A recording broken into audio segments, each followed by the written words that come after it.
ಆಸ್ಪತ್ರೆ ವೈದ್ಯನನ್ನೇ ಇಲ್ಲಿ ಕಿಡ್ನಾಪ್ ಮಾಡಿಸಿರುವಂತಹ ಪ್ರಕರಣ ಬೆಳಕಿಗೆ ಬರ್ತಾ ಇದೆ. ಕಿಡ್ನಾಪ್ ಮಾಡಿದವರು ಯಾರು, ಏನ್ ಕತೆ ಅನ್ನೋದರ ಡೀಟೇಲ್ಸ್ ನೋಡ್ತಾ ಹೋಗೋಣ. ಬಳ್ಳಾರಿ ಜಿಲ್ಲಾಸ್ಪತ್ರೆ ವೈದ್ಯ ಡಾಕ್ಟರ್ ಸುನಿಲ್ ಅಪಹರಣಕ್ಕೊಳಗಾಗಿದ್ದಾರಂತೆ.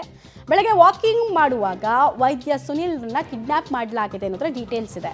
ಇನ್ಫ್ಯಾಕ್ಟ್ ಇವ್ರನ್ನ ಬಿಡಬೇಕಂದ್ರೆ 6 ಕೋಟಿ ಬೇಡಿಕೆಯನ್ನ ಇಟ್ಟಿದ್ದಾರಂತೆ ಕಿಡ್ನಾಪರ್ಸ್. ಕಾರಲ್ಲಿ ಬಂದು ವೈದ್ಯರನ್ನ ದುಷ್ಕರ್ಮಿಗಳು ಅಪಹರಿಸಿದ್ದಾರೆ ಮತ್ತು ಡಿಮ್ಯಾಂಡ್ ಇಟ್ಟಿದ್ದಾರೆ. ವೈದ್ಯನ ಬಾಯನ್ನು ಮುಚ್ಚಿ ಕಾರಲ್ಲಿ ಕೂರಿಸಿಕೊಂಡು ಎಸ್ಕೇಪ್ ಆಗಿದ್ದಾರೆ ಡಾಕ್ಟರ್ ಸುನಿಲ್, ಬಳ್ಳಾರಿ ಜಿಲ್ಲಾಸ್ಪತ್ರೆಯ ವೈದ್ಯರು. ಸೊ ಇವರೇ ಈಗ ಕಿಡ್ನಾಪ್ಗೆ ಒಳಪಟ್ಟವರು ಅನ್ನೋದರ ಡೀಟೇಲ್ಸ್ ಲಭ್ಯ ಆಗ್ತಾ ಇದೆ. ಪೊಲೀಸರು ಪ್ರಕರಣವನ್ನು ಕೈಗೆತ್ತಿಕೊಂಡಿದ್ದಾರೆ.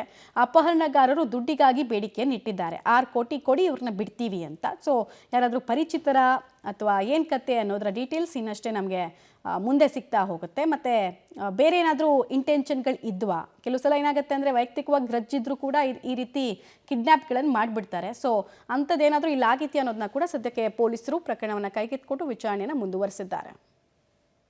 ಡೀಟೇಲ್ಸ್ ಕೊಡ್ತಾರೆ ಅಮರೇಶ್. ಎಷ್ಟೊತ್ತಿಗೆ ಇನ್ಸಿಡೆಂಟ್ ಆಗಿರೋದು? ಇವ್ರು ಕಿಡ್ನಾಪ್ ಆಗಬೇಕಾದ್ರೆ ಅಕ್ಕಪಕ್ಕ ಯಾರೂ ಇರಲಿಲ್ವಾ? ಮನೆಯಿಂದ ಕಿಡ್ನಾಪ್ ಮಾಡಿರೋದಾ? ಮತ್ತು ದುಡ್ಡಿಗಾಗಿ ಡಿಮ್ಯಾಂಡನ್ನು ಮನೆಯವ್ರಿಗೆ ಇಟ್ಟಿರೋದಾ ಅಥವಾ ಜಿಲ್ಲಾಡಳಿತಕ್ಕೆ ಇಡ್ತಾ ಇರೋದಾ? ಏನೇನು ಮಾಹಿತಿ ಸಿಗ್ತಾ ಇದೆ?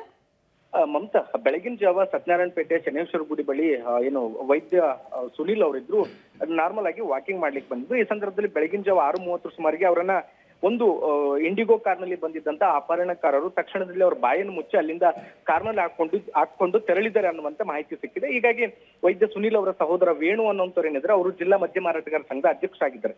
ಹೀಗಾಗಿ ಬಹುತೇಕ ಒಂದು ಹಣಕಾಸಿನ ವ್ಯವಹಾರಕ್ಕೆ ಸಂಬಂಧಪಟ್ಟಂತೆ ಲಿಂಕ್ ಇರಬಹುದು ಅನ್ನುವಂತ ಒಂದು ಅನುಮಾನ ಕೂಡ ವ್ಯಕ್ತವಾಗ್ತದೆ. ಹೀಗಾಗಿ ಸ್ವತಃ ಯಾರು ಡಾಕ್ಟರ್ ಸುನಿಲ್ ಅವರು ಕಿಡ್ನಾಪ್ ಆಗಿದ್ದಾರೆ, ಅವ್ರ ಮೊಬೈಲ್ ನಿಂದಲೇ ಅವ್ರ ಕುಟುಂಬಸ್ಥರಿಗೆ ಕರೆ ಮಾಡಿ 6 ಕೋಟಿ ಹಣಕ್ಕೆ ಬೇಡಿಕೆಯನ್ನು ಇಡ್ತಾ ಇದ್ದಾರೆ ಎನ್ನಲಾಗ್ತದೆ. ಹೀಗಾಗಿ ವಿಚಾರಕ್ಕೆ ಸಂಬಂಧಪಟ್ಟಂತೆ ಈಗಾಗಲೇ ಬಳ್ಳಾರಿ ಎಸ್ಪಿ ಡಾಕ್ಟರ್ ಶೋಭಾರಾಣಿ ಅವರು ಸಹಿತ ಮಾಹಿತಿಯನ್ನು ಪಡೆದುಕೊಂಡಿದ್ದಾರೆ.